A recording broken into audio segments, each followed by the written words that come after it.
तर महाराष्ट्राच्या मनात काय आहे ते सध्या सगळीकडे दिसतंय आणि दोन भाऊ एकत्र येत आहेत तर लोकांच्या पोटात का दुखतंय? आदित्य ठाकरे यांनी विरोधकांना टोला लगावलाय.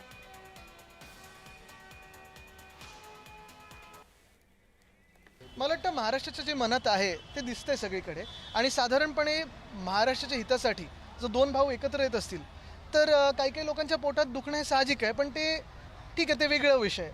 आम्ही जो काही मार्ग निवडलेला आहे तो महाराष्ट्र हिताचा आहे आणि त्याच्यावर आम्ही चालत आहोत.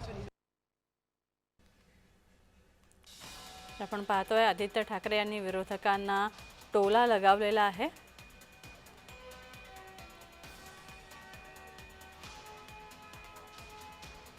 तर उद्धव ठाकरे आणि राज ठाकरे एकत्र येत आहेत तर लोकांच्या पोटात का दुखतंय असा सवाल आदित्य ठाकरे यांनी केलेला आहे.